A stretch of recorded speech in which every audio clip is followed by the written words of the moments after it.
deste ano, na coluna semanal da presidente Dilma, nossa excelentíssima presidente declarou que está trabalhando para fortalecer a Defensoria Pública da União. Em atenção a um cidadão que questionou sobre o acesso à justiça, foi apresentada pela presidente a seguinte resposta: Gerson, estamos atuando para ampliar o acesso da população à assistência jurídica para a solução de conflitos, em especial dos mais carentes. Por isso, disse a senhora presidente, o Ministério da Justiça tem trabalhado para fortalecer a Defensoria Pública e também para implementar a mediação e outras formas de resolução extrajudicial de conflitos. Até 2015, continuou Sua Excelência Presidente, até 2015, as unidades da Defensoria Pública da União serão ampliadas, segundo a Presidente, das atuais 58 para 200 em todo o território nacional. E continuou a Presidente, nós acreditamos que um dos pilares da cidadania é a garantia do acesso aos direitos, para o qual é fundamental um sistema de justiça democrático, eficiente e transparente. Senhor Presidente, nós todos acreditamos na Presidente da República.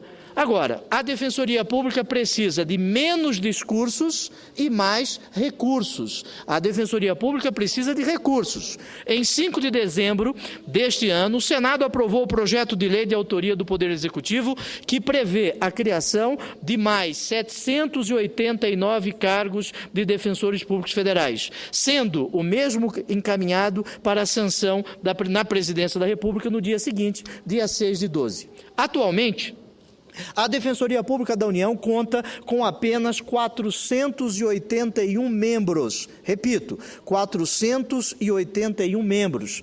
Só juízes federais nós temos mais de 1.500. Membros do Ministério Público Federal nós temos mais de 1.000. E a Defensoria Pública da União não atua só na Justiça Federal, também atua na Justiça Militar e na Justiça do Trabalho. Assim, o contingente de defensores federais está presente, e a Defensoria Pública da União está presente em apenas 58 das 264 localidades que sediam órgãos da Justiça Federal, deixando assim de atender uma enorme parcela da população carente que acaba por não ter acesso à justiça devido à falta de uma Defensoria Pública bem organizada.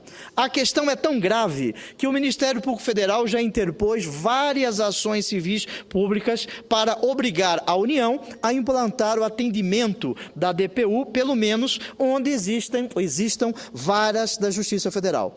Tramitam, senhor presidente, atualmente mais de 64 destas ações promovidas pelo Ministério Público Federal em desfavor da União, para que a União, como pessoa jurídica com capacidade política, possa efetivamente concretizar os ditames da Constituição, para que nós tenhamos uma Defensoria Pública que venha a fazer com que o princípio da ampla defesa e do contraditório possa deixar de ser uma folha de papel prevista apenas na Constituição e possa ter uma imperatividade reforçada. Assim, senhor presidente, estas 64 ações buscam este objetivo. A falta de defensores da União em quantidade adequada impede o pleno cumprimento das decisões judiciais nesses casos, acarretando a cobrança de multas e a ameaça de prisão de agentes públicos por desobediência, porque os juízes têm concedido o provimento solicitado pelo Ministério Público, mas não existe aqui o cumprimento desta decisão judicial. Hoje,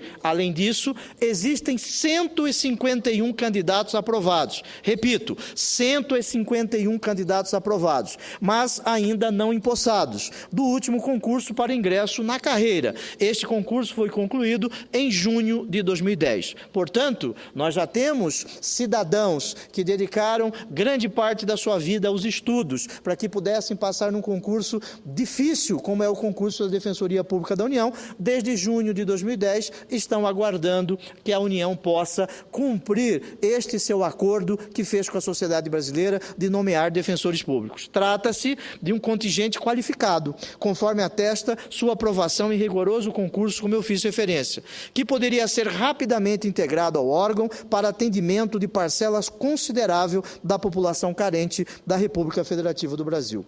A simples aprovação neste Parlamento do projeto de lei que eu já referi, que criou os cargos de defensores federais, não resolve de imediato os grandes problemas da instituição. É necessário que o Poder Executivo, juntamente com esta Casa, procedam à devida dotação orçamentária, no anexo 5 da proposta de lei orçamentária de 2013, para a contratação de todos esses aprovados, 151, de forma a iniciar a efetivação do compromisso de Sua Excelência Presidente de democratizar o acesso à justiça em âmbito federal. Quem ganha com isso, senhor presidente, são milhares de brasileiros em estados mais longe de Brasília, como é o caso de Roraima, com apenas 2 defensores lotados na cidade de Boa Vista, como é o caso do estado que aqui eu represento, Mato Grosso, com apenas 4 defensores, sendo 3 na capital e um na cidade de Cáceres, como é o caso, senador Assir, de Rondônia, com apenas 3 defensores em Porto Velho, Acre, apenas 3 defensores, senador Jorge Viana, que aqui se encontra. Amapá, com apenas 2 defensores, os 2 em Macapá. Esta Casa precisa, senhor presidente, urgentemente, e Vossa Excelência é do Acre, e eu fiz referência aqui ao Acre, apenas 3 defensores em Rio Branco. 3 defensores. Esta Casa precisa urgentemente sensibilizar o relator geral do orçamento, para que, ao final do seu relatório, do projeto de lei orçamentária de 2013 venha a contemplar emenda da Comissão de Constituição e Justiça da Câmara dos Deputados, para que já no próximo exercício financeiro o governo brasileiro comece a sanar a disparidade de tratamento das funções essenciais à justiça. E mais uma vez eu quero voltar a repetir esta disparidade, que é inconstitucional. Nós temos aí um número de promotores ou procuradores da República e juízes federais absolutamente diverso do número de procuradores da República. Portanto, não há que se falar em concretização de justiça só com membros do Ministério Público. E olha que por 15 anos eu fui procurador da República, mas uma sociedade não se faz apenas com membros do Ministério Público. Nós precisamos, sim, de defensores públicos para que o ideal de justiça possa ali se concretizar. Assim, senhor presidente, gostaria que os senadores desta Casa também fizessem gestões ao senador Romero Jucá, ao relator do orçamento, para que nós tenhamos, ano que vem, a possibilidade de contratação desses 151 defensores já aprovados em concurso público. O segundo tema, senhor presidente, que me traz a esta tribuna é a falada ameaça de morte ao bispo Dom Pedro Causaldália, de 84 anos, bispo emérito de São Félix do Araguaia. Segundo a Polícia Federal, ele se encontra ameaçado de sequestro, ameaçado de morte, em razão de um conflito na região chamada Suiamiçu, no estado de Mato Grosso. Nós temos ali um conflito em que 7.000 não índios, dentre estes 7.800 crianças, estão em processo de desocupação desta área. Houve ali uma decisão judicial e a Polícia Federal e a Guarda Nacional estão promovendo a chamada desintrusão. Nós, aqui, pedimos que esta operação da Polícia Federal seja feita respeitando os direitos fundamentais dos índios e daqueles não índios que ali se encontram. Todos, senhor presidente, são brasileiros, e todos merecem o respeito. Nós precisamos cumprir a Constituição no que tange a este caso, respeitando o direito daqueles brasileiros, também não índios, que para lá foram em um determinado momento. É lógico que situações como esta existem pessoas que estão ali de boa fé e nós precisamos levar em conta isso, sem nos esquecermos do direito constitucional da comunidade indígena que ali se encontra. Agora, o que não é possível é a ameaça de morte. A Adão Pedro, né, mais uma vez, dali ele foi retirado pela Polícia Federal com receio de que ele possa vir a ser morto em razão da defesa de direitos fundamentais de índios e de não índios. O terceiro ponto que me traz a esta tribuna, aqui hoje vários senadores falaram a respeito das denúncias do cidadão condenado pelo Supremo Tribunal Federal, Marcos Valério. Como professor de processo penal, eu sei que depoimentos como este, senador Jorge Viana, tem que ser levado com a cautela de vida. Na Itália, em casos de delação, cria-se o que se denomina de indústria de testemunhas.